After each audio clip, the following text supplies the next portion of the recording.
자, 오늘 말씀은 신약성경 212페이지 사도행전 14장의 말씀을 볼 차례입니다. 사도행전 14장 8절에서 19절까지의 말씀, 신약성경 212페이지에 적혀 있습니다.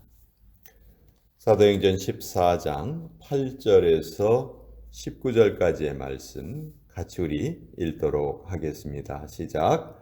루스드라에 발을 쓰지 못하는 한 사람이 앉아 있는데 나면서 걷지 못하게 되어 걸어본 적이 없는 자라.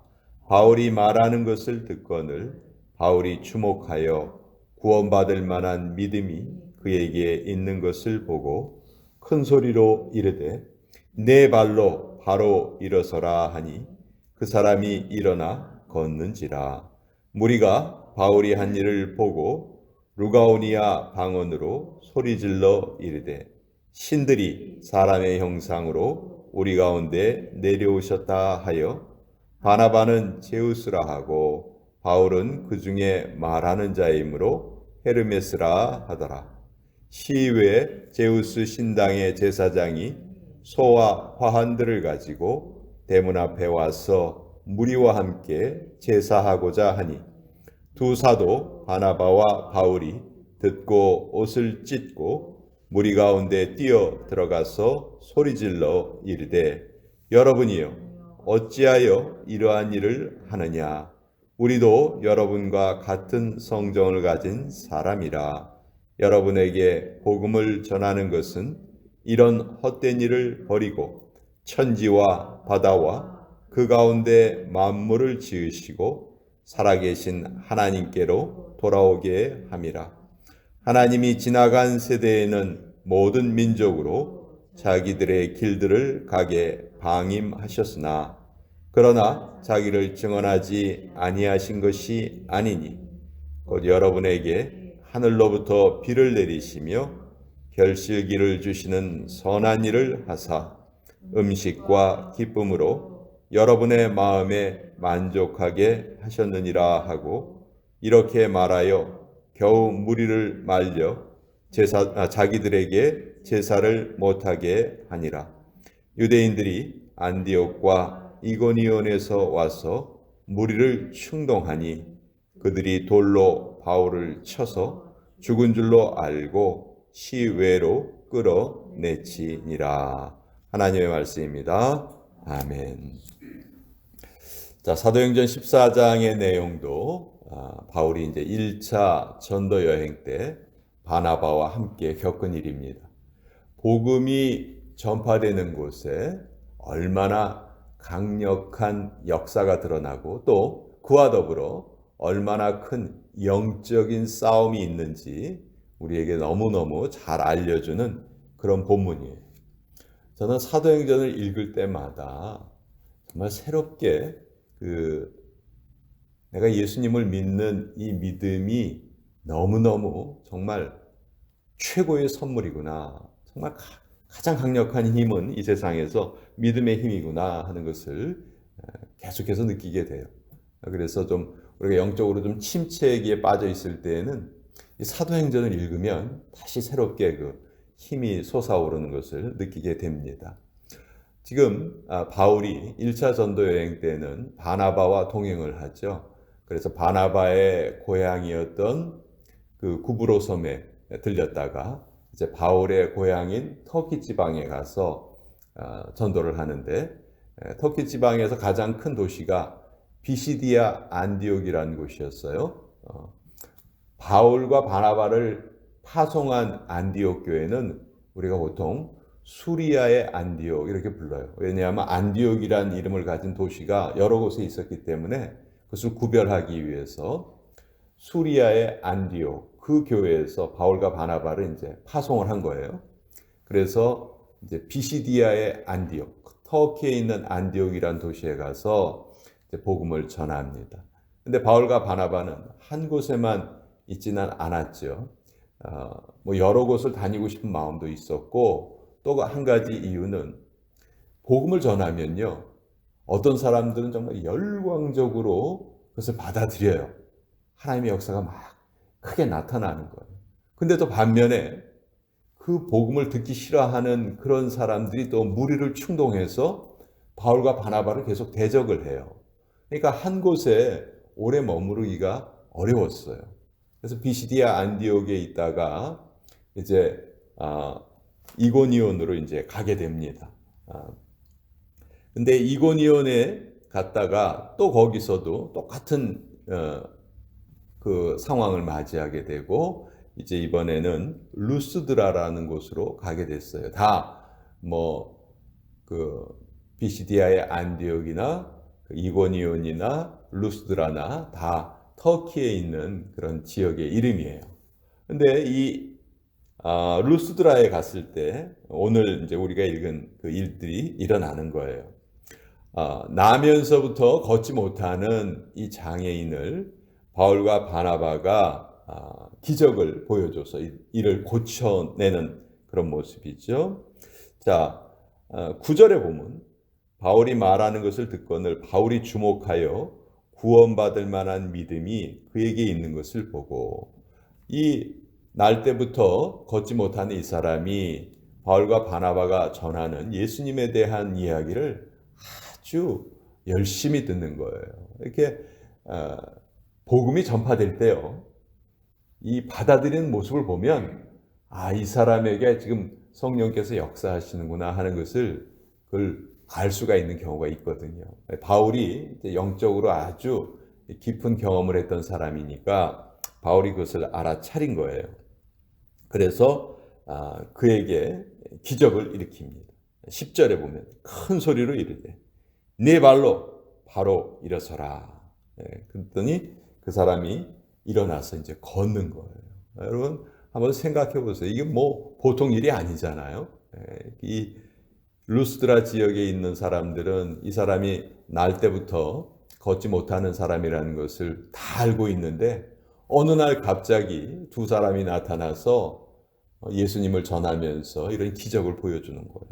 그랬더니 무리가 이것을 보고 이제 놀래서 소리를 지르는데 이 루스드라 지역에 어떤 그 전설이 있었냐 하면 이 지역은 특별히 그 제우스, 그리스 로마 신화에 나오는 제우스라는 신 아시죠? 그 제우스 신을 섬기는 그런 그 풍습이 있었는데 어떤 전설이 있었냐 하면 제우스하고 그 헤르메스, 보통 이제 요새 그 뭐 제일 유명한 명품 상표 중에 하나가 에르메스죠. 에르메스. 그 에르메스가 사실은 H가 묵음이에요. 발음이 안 돼요. 그래서 발음을 하면 헤르메스, 그래서 발음을 하지 않으면 에르메스 이렇게 부르는데 그 제우스의 전령, 대변자 역할을 하는 신이 에르메스 신이에요. 제우스의 아들이자 또 제우스의 대변인이에요.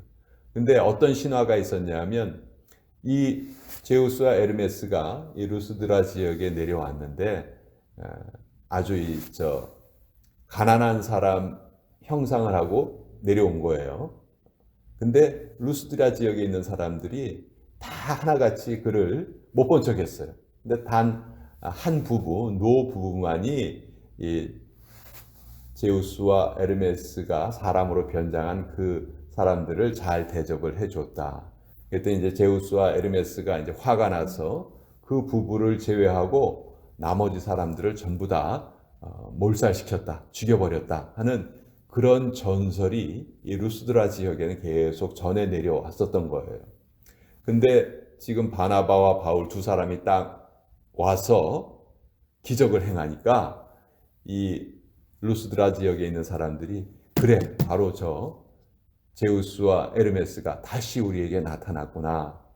옛날에는 저 두 신을 제대로 대접을 못해서 우리가 몰살을 당했는데 이번에는 제대로 잘 대접을 하자. 이렇게 이제 생각을 해서 이제 바우스와 바나바를 섬기려고 합니다.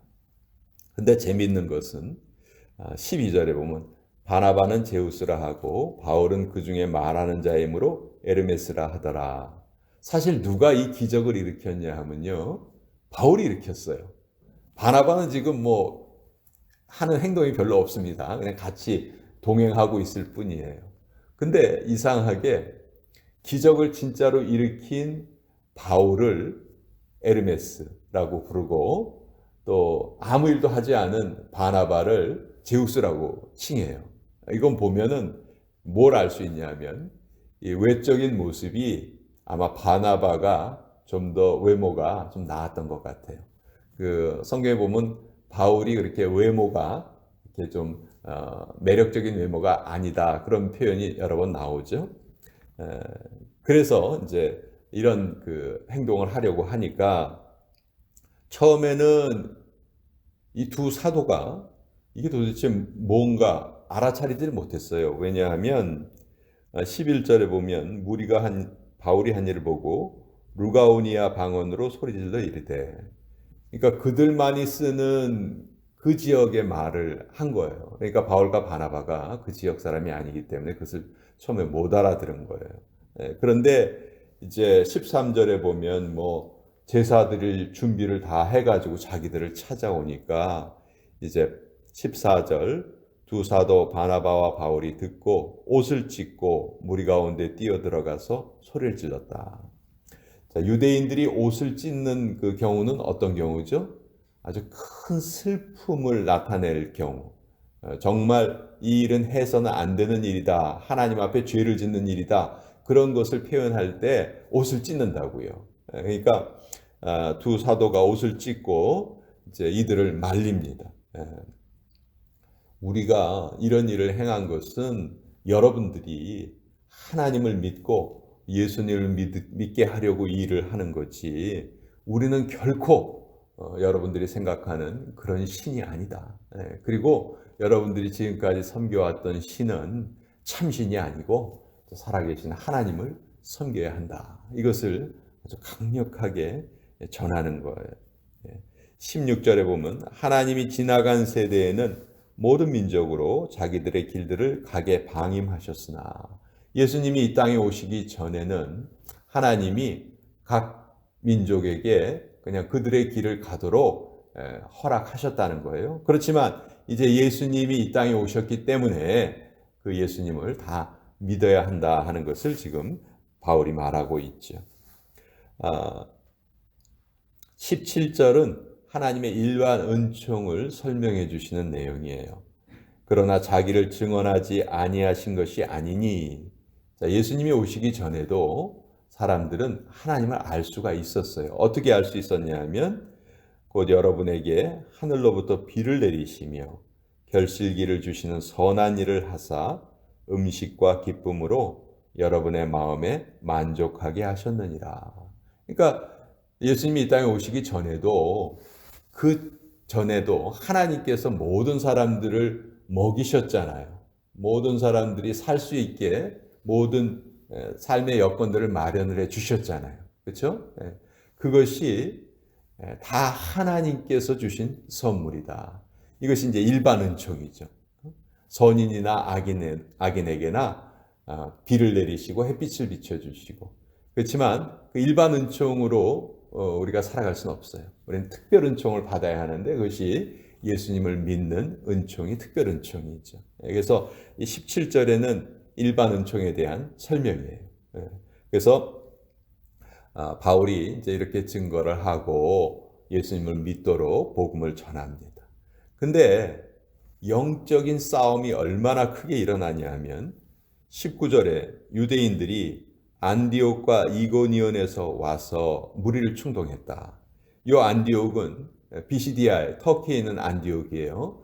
처음으로 복음을 전한 곳. 그리고 이고니온은 그 옆에 있는 도시. 그리고 지금은 루스드라. 세 곳을 돌아다니는데 이 유대인들이, 복음을 반대하는 유대인들이 얼마나 지독하냐 하면 다른 지역에 있는 사람들이 루스드라까지 무리들을 이끌고 와서 행패를 벌입니다. 그래서 바울이 이런 기적을 행하고 나서 돌에 맞아 죽어요. 그들이 돌로 바울을 쳐서 죽은 줄로 알고 시외로 끌어내치니라. 보통 이때는 죽은 자는 다 성문 바깥으로 내다 버렸거든요. 바울이 죽은 줄로 알고 이제 내다 버린 거예요. 여러분, 참 이런 모습을 보면 예수님의 모습이 떠올라요. 그래서 예수님도 모든 기적을 보여주시고 선을 행하시고 결국은 십자가에 달려 돌아가셨죠. 예. 바울도 복음을 전하는 이런 선한 일을 하고 장애인도 다 고쳐주고 얼마나 놀라운 일이에요.